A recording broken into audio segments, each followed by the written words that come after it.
गंगा जबलम चानूरम, ये चानूरानी गंगा जबलम चानूरम।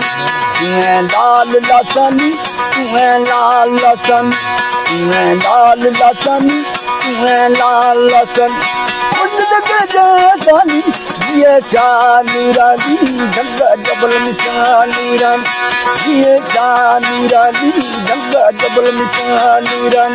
तुम्हें लाल लसन, तुम्हें लाल लसन, उस जगह जानी ये चानूरानी गंगा जबलम चानूरम, ये चानूरानी गंगा जबलम चानूरम। हरी नाला है गरीब गरगाने गरी, हरी नाला है गरीब गरगाने गरी। अच्छा जी, ये आप जो हमारा इंटरव्यू ले रहे हैं, कौमें थी जिनमें 3 कबीले, ये जो इटली, फ्रांस, रूस, जर्मन, मलेशिया, दुबई, सिंगापुर, ये छोटे छोटे कबीले होते थे डाचियों के ऊपर, खच्चरों के ऊपर। ये अब जाकर मुल्क बने। ये मैं 1300 साल पीछे की बात आपको बता रहा हूँ जो गुज़र गए हैं। तो पहला कबीला था ना, वो था हाशमी कबीला। उसके बाद जो कबीला था तो कुरैश कबीला। तीसरा जो कलमा नबी करीम सल्लल्लाहु अलैहि वसल्लम का पढ़ने वाला था ना, वो कबीला था औस कबीला। ये तीनों कबीलों में सब जितने भी कबीले थे ना, सबसे जोरबार जो था ना वो औस कबीला था। वो कबीला कौन था? खाना बदोश, जिन्होंने 650 साल हुकूमत की है बर्रे सगीर पर। उसके बाद जिस वक़्त अल्लाह पाक रब्बुल इज़्ज़त ने उन 3 कबीलों को कुफर से नजात दुआने के लिए और कुफर को ज़्यादा न करने के लिए अल्लाह पाक रब्बुल इज़्ज़त ने अलम और गाजी का झंडा है ना, जो अलम को ऐसे लहराया कि वो घर घर में अलम जो है ना वो लग भी गए और लगेंगे भी। क्यों कि वो कबीला एक औस कबीला ऐसा था कि वो जंगलों में रहता था। जंगलों में वो लोग क्या करते थे, जो भी जानवर मिला ना उसको वो काटते थे, मारते थे और वो खाते थे। वो कबीला इसलिए तेज था कि उनमें से चोट का असर नहीं होता था, क्योंकि अगले वक्तों में ना बंदूक होती थी, ना तोप होती, ना कोई मतलब कि लड़ाई झगड़ा होता था, तो सिर्फ भाला, तलवार या लकड़ी, यही औजार होते थे उन वक्तों में। तो कुफर जो है ना हाशमी कबीले को और कुरैश कबीले को घेर कर ज़ेर कर लिया, उनको जुल्म भी हुए। तो जो हौस कबीला था ना, औस कबीला, उनको पता चला कि भी ये तो हुज़ूर अकरम सल्लल्लाहु अलैहि वसल्लम की उम्मत पर इतना कुफर कर रहे हैं ये लोग। वो फिर कबीला इन 2 कबीलों के साथ आकर मिला, कुरैश कबीला और हाशमी कबीला। तीसरा कबीला जो औस कबीला था ना, तो वो ज़ोरबर था। वो कुछ अरसा गुजरा तो वो साथ मिलकर वो तीनों कबीलों ने फिर क्या किया, यहाँ से कराची मतलब फतेह की, वहाँ अपना दीन इस्लाम का झंडा लहराया। फिर आगे हैदराबाद, ऐसे पूरे बर्रे सगीर पर ना उन 3 कबीलों ने अपनी हुकूमत की है। ये रजिस्ट्री की बात है, जाकर आप पूछ सकते हैं कि 650 साल हुकूमत कौन से कबीले ने की है। उस कबीले का नाम है औस कबीला और वो खाना बदोश है। लेकिन ये हम लोग हैं ना, जो मैं लिख कर देता हूँ, लाहौर में आने वाले लोग हैं ना, जो लाल बाग से चलते हैं पैदल, वो किस लिए चलते हैं? क्या उनको मनते मानी होती? नहीं। अल्लाह पाक रब्बुल इज़्ज़त ने ये जो लाहौर का रास्ता बनाया ना, ये कोई मामूली चीज़ नहीं है मेरे दोस्तों। ये वो रास्ता है कि ये एक तरफ मतलब कि खाना काबा कर लो, जन्नत का रास्ता कर लो, और लाहौतियों के लिए यही जन्नत है। क्योंकि जब ये जब्बल और पहाड़, जब मौला अली मुश्किल कुशा के लश्कर चलते थे, कबीले चलते थे, तो पहाड़ मोम बन जाते थे। हमने खुद देखा है रास्ते में, इतने इतने बड़े पाँव हैं, इतने इतने छोटे छोटे बच्चों के पाँव हैं, लेकिन वो ऐसे जैसे कीचड़ नहीं होता, चिक्कड़, उनमें पाँव रखो और वो जम जाता है। ऐसे पहाड़ मोम हो जाते थे उनसे। और हमारे लोगों को देख लो, वजह पता क्या है? पहले मकान होते थे कच्चे लोगों के और ईमान पक्के थे। आज लोगों के मकान पक्के हैं और ईमान कच्चे हैं। अरे भाई 2-2 लाख के बिस्तरे खरीद लिए लोगों ने, लेकिन नींद के लिए ना छोटी छोटी दुकानें देख रहे हैं। कहाँ मिलेगी जब तक अल्लाह की रज़ा नहीं जी। कहने का मतलब ये है मेरे दोस्त, अल्लाह आपको खुश रखे और आपका चैनल भी चलता रहे। लेकिन हम हैं परदेसी आदमी, ये कुछ बातें ऐसी होती हैं, क्योंकि ज़ख्म है ना, ज़ख्म जिस्म को ज़ख्म देगी तेज़ धार चीज़, जिस्म को तेज़ धार जो चीज़ है ना वो ज़ख्म देगी, लेकिन रूह जो है ना वो ज़ख्मी होती है बात से जी। अल्लाह खुद फरमा रहा है कि इल्म और हिकमत मैंने भूख में रख दी, तुम शीरी में ढूंढते हो कहाँ पाओगे। सुकून और इत्मीनान मैंने जन्नत में रख दी, तुम मुझसे मांगते हो कहाँ पाओगे। रज़ा मैंने मेरी कनायत में रख दी, तुम दुनिया में ढूंढते हो कहाँ पाओगे। किसी ने फ़कीर से कहा कि मुझे गुनाह की बीमारी है, कोई इलाज फरमाओ। फ़कीर ने कहा ये नुस्खा इस्तेमाल करो। दरवेशी की जड़, तौहीद के पत्ते, तौबा की मिसरी, ज़िक्र की हरीड़, यकीन का आमला, सब्र का प्याला, इन सब चीज़ों को लेकर शरीयत की उखली में डालकर तरीक़त के डंडे से खूब बरीक कर लो। जब ये बरीक हो जाए तो हकीकत की छाननी में छान लो। जब ये छन चुके तो मार्फत की हंडिया में डालकर इश्क के चूल्हे पर चढ़ा दो। जब ये पक कर तैयार हो जाए तो गुनाह के हलक में डाल दो। लेकिन 3 चीज़ों का परहेज़, तकब्बर की मूली, शिरक का प्याज और दगा का चावल ना खाना। अल्लाह के फजलो करम से ज़रूर शिफा होगी। जैसी नीयत वैसी मुराद, जैसा कांसा वैसी ही खरात जी। अच्छा सर जी, अपना नाम बताएंगे, कहाँ से ताल्लुक़ है आपका? जी साहब, मेरा ज़िला गुजरांवाला, तहसील वज़ीराबाद, मैं पंजाब का रहने वाला हूँ। सही। नाम आपका? मेरा नाम मोहम्मद बशीर है। अच्छा, कैसे पता लगा आपको ये लाहौद का? हाँ, जिंदगी में आप कैसे इस तरफ आ गए? जी साहब, वो कुछ थोड़ा सा बताएंगे आप? जी हाँ, क्यों नहीं बताएंगे। मैं पहली मर्तबा मैं घर से चला था तो सिर्फ सखी शहबाज कलंदर की नीयत लेकर चला था, जिस वक्त 2500 किराया था आने जाने का। सही, ठीक है ना। तो हमारा जो बेड़ा तैयार हुआ तो मैंने भी घर वालों को कहा भाई मैं भी जा रहा हूँ पहली दफ़ा। तो मैं यहाँ पर आया हूँ सखी लाल के दीवारे पर, तो वहाँ मैं लाल बाग में घूम रहा था। नया नया था ना, चाव था, सरकार का मेला था। तो मैं लाल बाग में घूम रहा था तो एक मस्त मलंग सोया पड़ा था। तो मैं 2-3 दफ़ा उसके पास से गुजरा, लेकिन वो 1.25 मन जेवर पहना हुआ उसका, और वो सोए पड़े हैं। 6-6.5 फुट जवान है। मैं उससे पता नहीं क्या हो गया, मैं सोच रहा हूँ कि या अल्लाह ये उठे तो मैं इससे कोई बात भी करूँ, लेकिन वो भाई सोए पड़े हैं सुबह से लगा कर शाम तक। या अल्लाह, मैं कहा ये क्या इंसान है, कभी उठेगा भी? 1.25 मन जेवर भी उसके पहना हुआ है सरकार ने। खैर शाम को 7-6:30 बजे मैं फिर आया तीसरे चक्कर में, तो आगे बैठे हैं मलंग। मैं इतनी दूर से गुजर रहा हूँ, उसने मुझे बुला लिया, ऐसे इशारा किया इधर आओ। काफ़ी जमात बैठी उनकी। मैं चला गया अदब एहतराम से, बाबा जी अस्सलाम वालेकुम। वालेकुम सलाम। तो क्या लाहौद का इरादा रखते हो?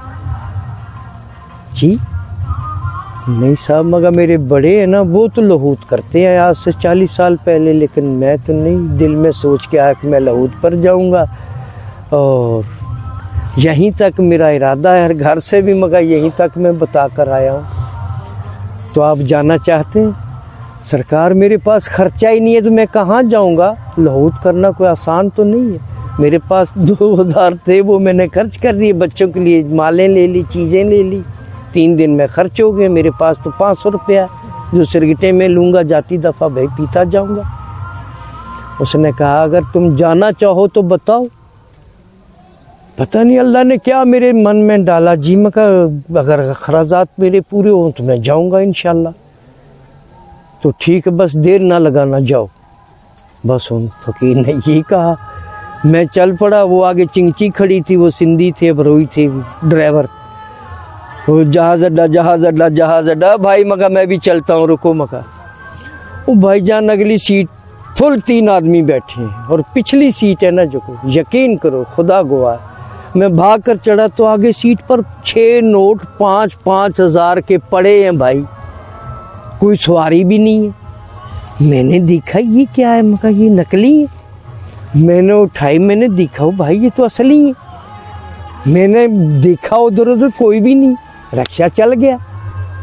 मैंने फिर फौरी तौर सोचा ये तो मका लहूत का खर्चा अल्लाह ने दे दिया मेरे को भाई, मगा घर नहीं जाना, फिर चलो मगा लहूत ही पे चलो मगा। बस ये मेरे मन में है और ये मेरे अल्लाह ने जहन बनाया। मेरे बड़े भी आते थे, उस वक़्त में आते थे कि जब 40 साल पहले भी ऐसे लोग पहाड़ों को पकड़ कर चलते थे। ये तो माशाल्लाह लोग फरिश्ते बनकर हमारे लहूतियों की ड्यूटी दे रहे हैं। इधर के कोई भी हैं, चाहे वो बडेरे हैं, चाहे वो कोई भी कौम है, 3 कबीले, 3 हदें आती हैं, सिंध, बलूचिस्तान, फिर आगे अफगानिस्तान, पता नहीं कैसी कैसी कौम है जिनके साथ हमारा तल्लक हो गया। और वो लोग इज्जत करते हमारे जैसे लोगों की, लहूतियों की। नीति इस रास्ते में तो बहुत कुछ होता था, हमारे बड़े बताते थे। ख्वाहिश यही थी कि या अल्लाह हमको मगा लहूत करानी है तो फिर चलो। बस भाई हम लाल बाग से चले। जब चुंगन देखा ना, यकीन करो खुदा गवाह है, मैं देख कर पीछे हटने चला हूँ। भाई मैं नहीं जाऊँगा, मैं घर जाता हूँ। अब 50,000 आदमियों में मैं अकेला घर कहाँ जाऊँ चुंगन से। मैंने पीछे देखा, कोई मोटर नहीं, कार नहीं, कोई सवारी नहीं जाने के लिए। मैं अकेला कैसे जाऊंगा इस रास्ते में, पता भी नहीं था। बस अल्लाह के दुआ की और अल्लाह ने मंजूर किया मेरे भाई, मैं भी काफिले साथ रल गया। तो मोहब्बत शाह फ़कीर 8 दिनों में हमने वो मंजिल तय कर दी। आज 7वां साल है मेरे को, शुक्र है अल्हम्दुलिल्लाह। लहूती हैं और लहूती करते आएंगे जब तक ज़िंदगी है साथ। जब ज़िंदगी ख़त्म होगी, माना गुनहगार तो हूँ मैं, लेकिन पता नहीं कौन सी नेकी है जिसके सहारे चल रहा हूँ। ये भाई इंटरव्यू है, और कुछ पूछना चाहते हैं बता। और ये कि आपने इस रास्ते पे चलते हुए क्या पाया, हाँ हासिल क्या है, हाँ, कि आपको लोग सुने और फिर उस चीज़ को तलाश करें अपने अंदर या इस रास्ते में। देखें, सैयद नाम है करदार का। इस रास्ते में मैंने मुसलियों को भी सैयद बनते देखा है, जो असल बात है, अपनी इज्जत बनाने के लिए। और मेरे देखने में सैयद का नाम है करदार। ज़ात तो उसके से हम पाँव की खाक हैं उनकी, लेकिन यहाँ इस रास्ते में ना कई लोग मैंने देखे हैं कि वो सैयद बनकर अपना रास्ता तय कर रहे हैं। क्या अल्लाह से वो छुप गए? बात तो ये है। पता नहीं वो चूड़े हैं, चमार हैं, पता नहीं कुम्हार हैं, लोहार हैं, तरखान हैं। मेरी समझ से ये बात बहुत ही आगे जा चुकी है कि ये लोग सैयद हैं, इनके किरदार कैसे हैं। जूती भी ऐसे है, मतलब बैठने की भी तमीज़ नहीं, बात करने का भी शऊर नहीं है। ये कौन से लोग हैं? लेकिन वो लोग हैं वो जो इस रास्ते में आने जाने वाले हैं ना, उनको कोई नहीं पता है। अली बस वो कलंदर शहबाज से चलते हैं और मोहब्बत शाह फ़कीर से 14-12 जो मकाम है ना, रातें वो गुजारते हैं जंगलों में, पकाते भी अपना, खाते भी अपना। कई लहूतियों की रास्ते में बाबा कब्रें भी हैं। हाँ जी, अगले साल भी एक आदमी मरा था ऊपर चुंगन पर। 2 थे ना, 2 आदमियों की वो अब भी कब्रें हैं, मौजूद हैं वहाँ। हम उधर से होकर आए और इंशाल्लाह जब तक ज़िंदगी है हम चलते रहेंगे और अल्लाह आपकी ज़िंदगी दे के शोर। सर जी, इस रास्ते पे आपने कोई ऐसे मौजज़ा या ऐसी चीज़ या बात या बंदा देखा जो अभी तक आपके माइंड में जो है वो जी रह गया है? जी साहब, कोई वाकया या कोई चीज़? जी साहब, मौला अली के मच्चों पर जब रात 1:30 का टाइम था ना, पहला लहू था मेरा। उस वक़्त मैं अक्सर मौला अली का जिक्र करता हूँ। तो रात में कसीदा बोल रहा था, तो यकीन करे कोई ना करे, मुझे नहीं इस चीज़ से। रात 1:30 का टाइम था, 1:15 का, तो बड़े बड़े पहाड़ जब्बल हैं वहाँ पर।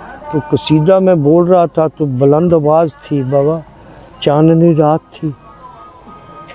ला इलाहा इल्लल्लाह मुहम्मदुर रसूलुल्लाह, ये वाक़या हकीकत है। तो मैंने क्या देखा, ऐसे गार बनी हुई को मेरा ख्याल 2-2.5 हज़ार फुट बुलंदी पर ऐसे गार, उनमें से भूरा शेर निकला। झूठ नहीं, भूरा शेर निकला बाबा। वो कसीदा सुन रहा है। जब मैंने ऊंची ख्याल की ना, वो बुलंद आवाज़ की, तो मेरी नज़र पड़ गई। मैंने कसीदे को रोका, बाबा बाबा, मैं कहा ये क्या? उसने कहा ओ बाबा चीतू मौला अली शेर है। उसने नारा बुलंद कर दिया। तो आगे बाबा जो बब्बर शेर था ना अल्लाह का, उसने ऐसे आपकी गर्दन छंडी और ऐसे ऊपर करके ऐसा आवाज़ दिया उसने, यकीन करो फिर वो गार में चला गया। ये मैंने वाक़या देखा भाई, हकीकत जो मैं बता रहा हूँ आपको।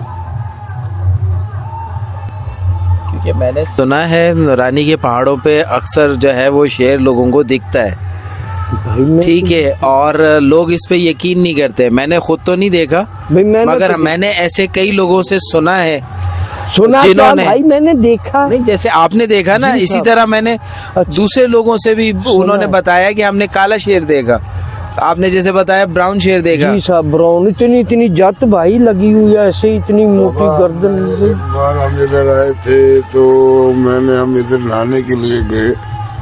ये जगह इस साइड से इधर खाली जगह है, खाला है, वहाँ पे हम नहाने गए तो हमने देखा है, खुदा की कसम, बंदे में जैसे सोए पड़े, अभी भी मेरे साथ वाले इधर ही, तो हमने देखा कम से कम इस बिस्तर जितना वो था शेर भाई है, मिलते हैं। और वो वहाँ पे बैठा हुआ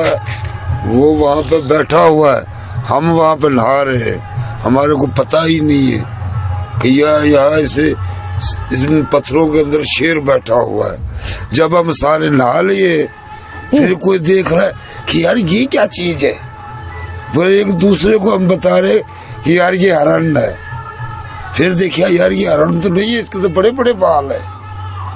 फिर दूसरा एक बंदा आया, इधर का ही लाउती था नहाने के लिए, उसने देखो, उसने बोला कि ये भाई ये तो शेर आ गया है। उस टाइम हमारे साथ एक लंगड़ा बंदा भी था, एक घोड़ी पे, एक विशाखी के ऊपर, हमारे काफिले में वो एक विशाखी के साथ माजूर भी था, वो भी नहा रहा था। तो हमने देखा हमारे सामने ही बैठा हुआ है, हम चुप करके आहिस्ते आहिस्ते ही चले आए। ना वो वहाँ का उठा है, ना वो हमारी साइड पे आया है, ना हमारे को उसने कुछ बोला है, ना हमने उसको छेड़ा है।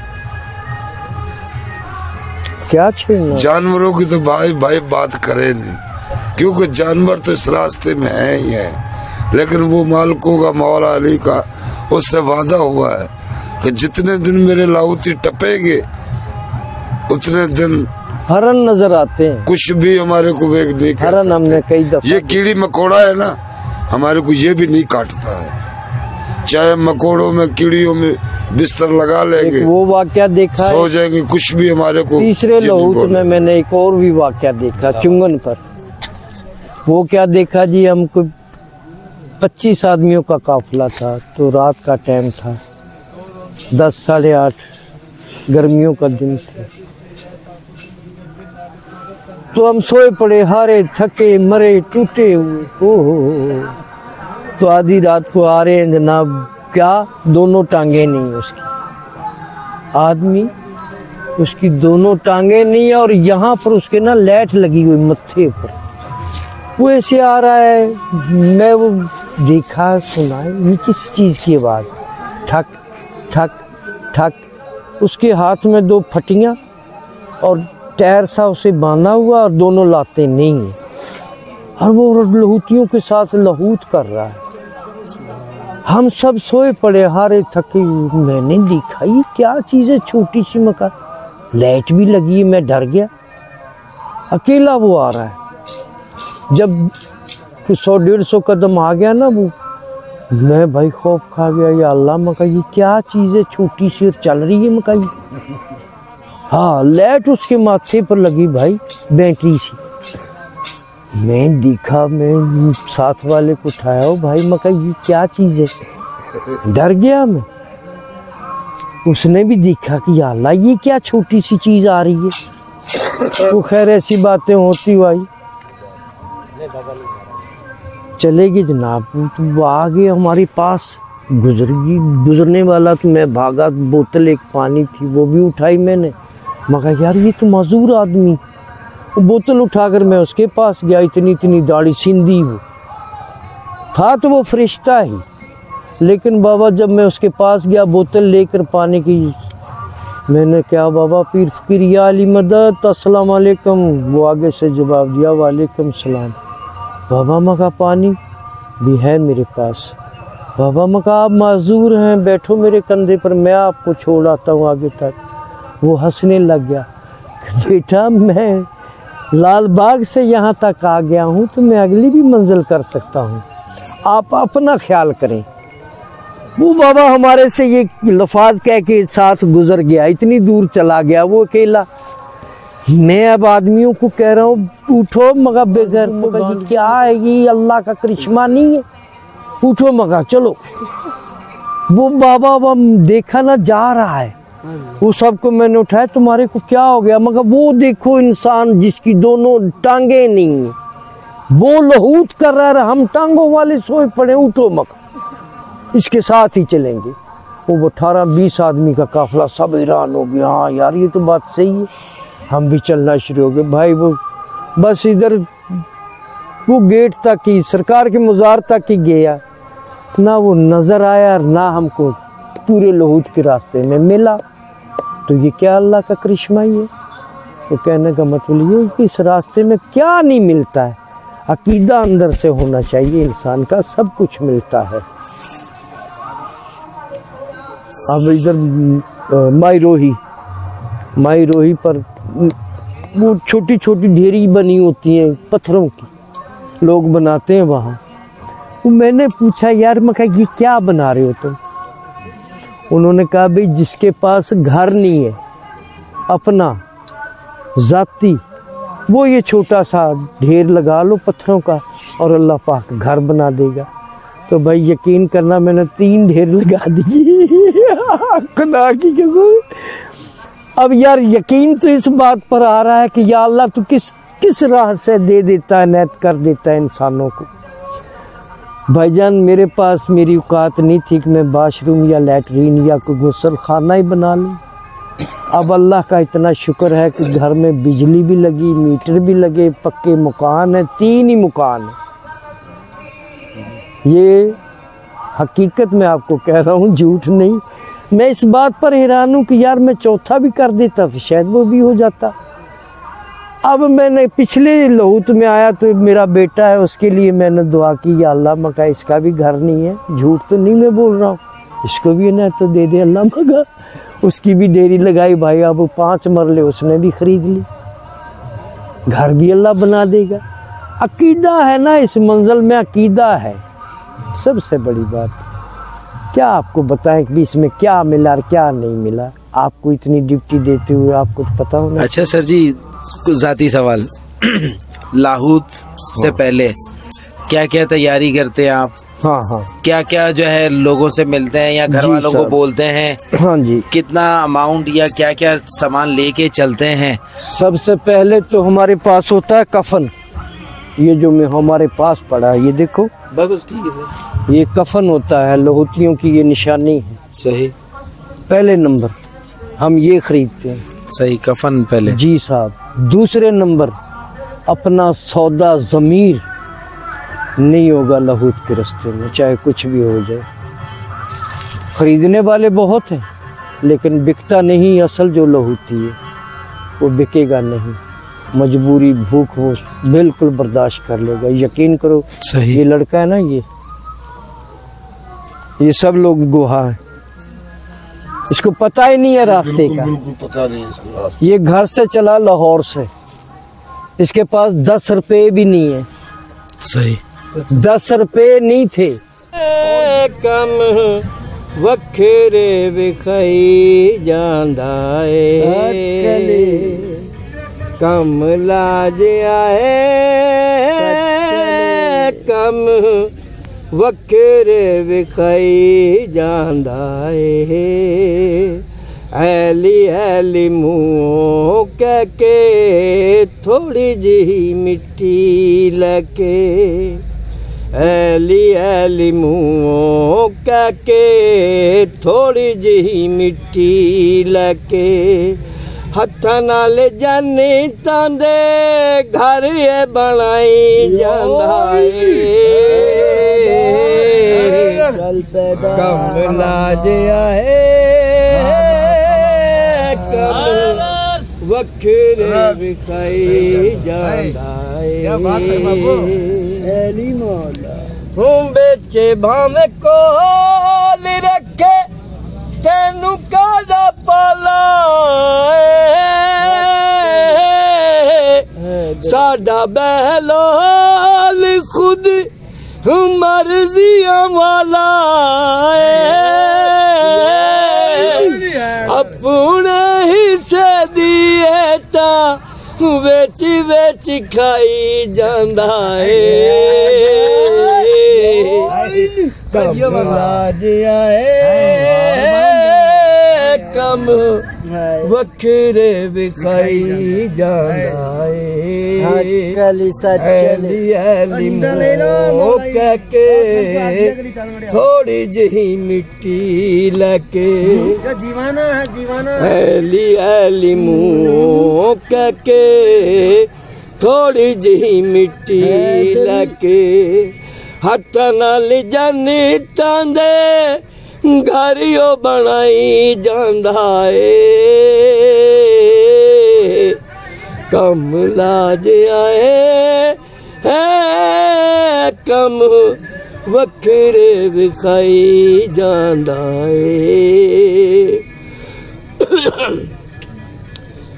जाफरी स्कूल दी इतनी पढ़ाई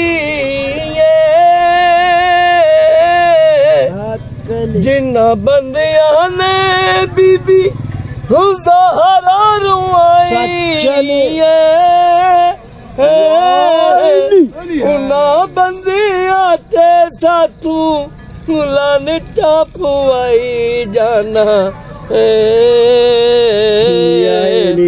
कम लाज आए है कम वखरे विखाई जांदा कम दम विरद करी मौला अली दे नाम दा दम दम विरद करी मौला अली दे नाम दा ए दर छोड़ी ना मुँह तू मोड़ी ना ए दर छोड़ी ना मुँह तू मोड़ी ना याद रखिए हुक्म ये तेरी माँ दा दम दम विरद करी मौला अली दे नाम दा हो मरन तू बाद दिबा मुश्किलां ने भारियां कहंदियां कुरान दियां सूरतां ने सारियां। बिस्मिल्लाहिर्रहमानिर्रहीम। या हय्यु या क़य्यूम। अल्लाह खुद इंसानों को फरमा रहा है कि इल्म और हिकमत मैंने भूख में रख दी, इल्म और हिकमत मैंने भूख में रख दी, तुम शीरी में ढूंढते हो कहाँ पाओगे। सुकून और इत्मीनान मैंने जन्नत में रख दी, तुम दुनिया में ढूंढते हो कहाँ पाओगे। रज़ा मैंने अपनी कनायत में रख दी, तुम मुझसे मांगते हो कहाँ पाओगे। मासूम तो मासूम होता है और सूम तो सूम होता है। मासूम तो मासूम होता है और सूम तो सूम होता है। मौला अली के मुनकरों को सींग नहीं लगे हैं, वो अपनी हरकतों से मालूम होता है। नाराए हैदरी। तू सहारा बेकसों का बसों का सिरा, हर तरफ है फैज़ तेरा, हर तरफ तेरी अता है। जहाँ आशिक़ खुदा का तेरा आशिक़ खुद खुदा। अल्लाहुम्मा सल्ले अला सय्यदिना मुहम्मदिन व आलिही व इदरती बेअदादी कुल्ले मालूम मिल्ला का अस्तग़फुर।